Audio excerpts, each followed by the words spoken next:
นายกรัฐมนตรีคาร์นีกล่าวถึงผลลัพธ์การประชุมสุดยอด G7 และความร่วมมือระดับโลกนายกรัฐมนตรีคาร์นีสะท้อนถึงความสำเร็จและเป้าหมายในอนาคตของการประชุมสุดยอด G7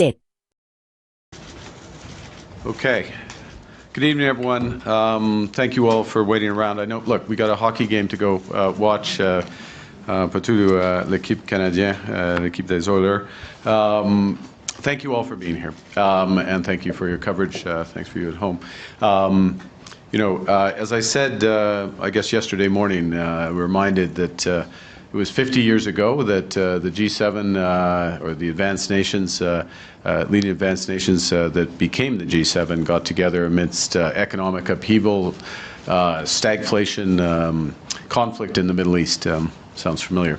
And they formed what became the G7 with a mission. And when they met in Rambouillet, France, it wasn't a mission to preserve the old order, but to build a new one, one that could withstand shocks, deepen integration and cooperation, and really deliver prosperity for all citizens. And it's a reminder that nostalgia isn't a strategy. We have to change. And at this moment of transformation, we must turn the many challenges into change. We know there can't be security without economic prosperity, no true security without economic prosperity, but also no prosperity without resilience.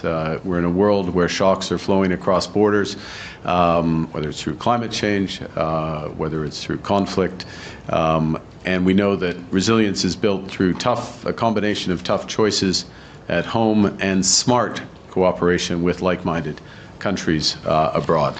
And that, in a small way, but building from that, is part of the objective of these meetings. This G7 is to begin to build that new era of cooperation, one that promotes long-term resilience over short-term efficiency. Now, le progrès réalisé à Kananaskis ne marque pas la fin de notre travail, mais plutôt son commencement. J'ai eu des échanges pendant les 2 derniers jours, des échanges productifs avec 21 dirigeants de tous les continents.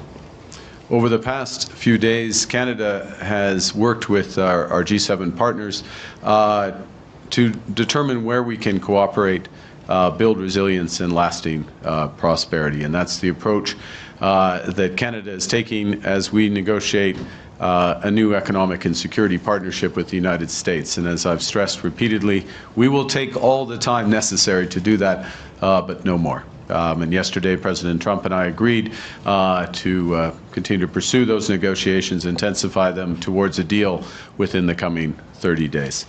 And so the President and I, as well as our respective cabinet ministers and officials, will remain in close contact in the coming days to deliver on that timeline.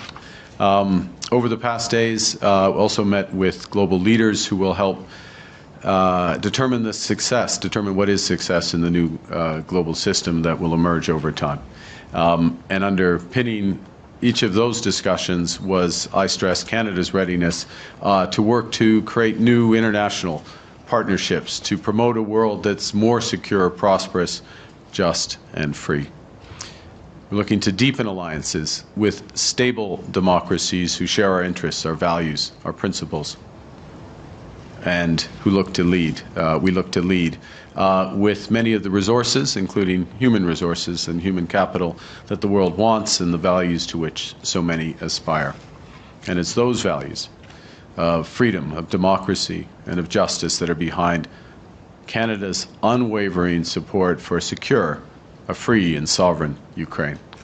And this morning I shared with President Zelensky and G7 partners what Canada is doing moving forward in multiple respects with measures to support Ukraine in its struggle in Russia's unjustified and barbaric war.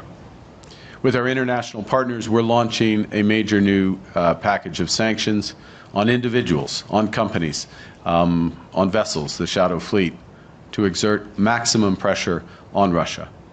We're also sending over $2 billion in funding for drones, ammunition, armored vehicles to help Ukrainians defend their territory, as well as a $2.3 billion loan to help rebuild the infrastructure in that country.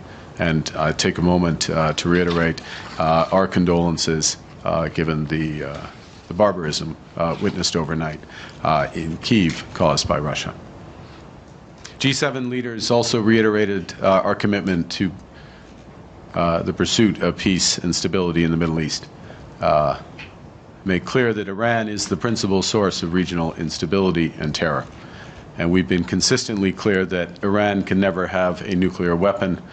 We urge that the resolution of the Iranian crisis leads to a broader de-escalation of hostilities, including a ceasefire in Gaza.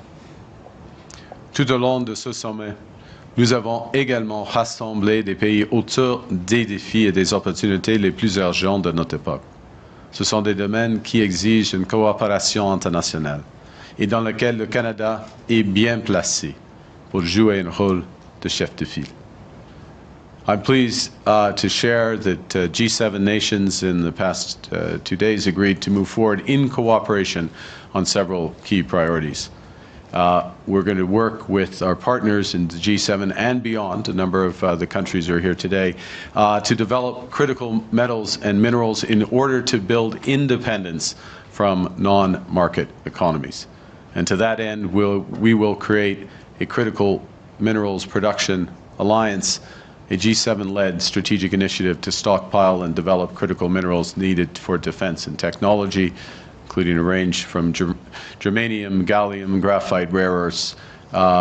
We also struck several agreements, accords from the aforementioned critical mineral supply chains to adapting, powering, and sharing artificial intelligence, to collaborating on quantum technologies, to preventing, fighting, and recovering from wildfires, something we feel intensely, obviously, here in the prairies, tackling foreign interference and transnational repression, countering migrant smuggling by dismantling transnational organized crime.